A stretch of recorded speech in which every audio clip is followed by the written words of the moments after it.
الله والصلاة والسلام على رسول الله. بعد السلام عليكم ورحمة الله وبركاته. مدحوينها iyo xildhibaan fiqi baadi u mahadsan yihiin iyo dhamaan xubnaha madasha iyo bahda saxaafadda.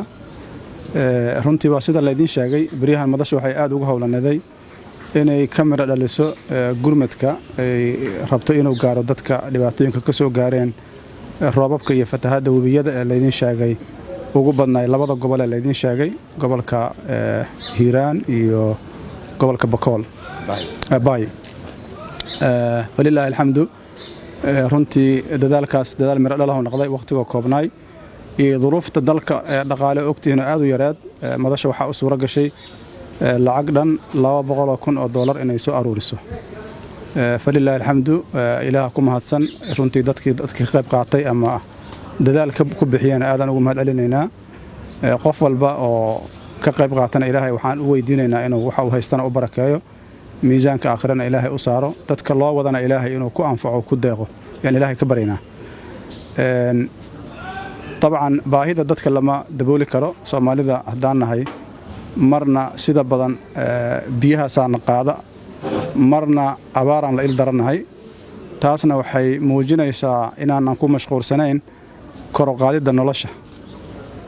maxaa yeelay biyuhu waa nicmo hadii laga faa'iideysto laakiin waxay isu bedelayaan nicmo waxa hadda dhaca marka insha Allah waxaan rajaynaynaa xilliyada soo socda inaan aad maskaxda ugu hayno inaan u helno xal joogto ah fatahaadaha dhaca maxaa yeelay waa wax la og yahay inay dhacaan iyo sidaas oo kale abaaraha dhaca in adduunkuba intiisa badan waa ka gaashaantay in laga gaashaanto sida madaxweyne xasan walaalkay uu sheegay dad ka tirsan madasha iyo dad aan ka tirsanayn waa ka qayb qaateen runtii dadka Soomaalida karamkooda iyo sakhinimadooda ayay marxaati ka tahay arintan inay isu gurmadaan xilliyada adag xilli kooban ayaa lacagtaas lagu soo aruuriyay xibnaha madashana waxaan rabaa aad iyo aad in aan uga mahad celiyo xilliga kooban iyo siday u dadaaleen iyo siday ugu dhabar adeegeen hawshan kamira dhalinteeda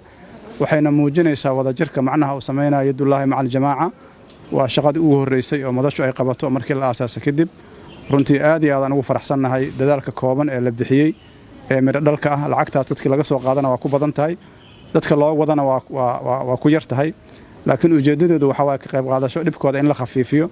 marka targetka madasha hadda waa ilaa 500 qoys 500 kun oo qoys in la gaaro 5 kun oo qoys in la gaaro ilaahayna waxaan ka rajaynaynaa in ay masiibadaas iska istaagto laakiin haddana mar walba dadaalkeenu kuma istaagi doona halkaas waa sii socod doona haddana waxaan ku wareejinaynaa jeeg insha Allah safarkiina waxa u baaqday sida la idin sheegay roobabkii da'ay waana taagan yahay wali labada meelba insha Allah laakiin haddana waxaan rabnaa inay gudiyadii si shaqeeyaan oo dadkii wixii la gaarsiin karay si gaarsiin aad u mahadsantiin assalamu alaykum warahmatullahi wabarakatuh lagu wareejinayo halkaan ku qoranta marka labada gudoomiye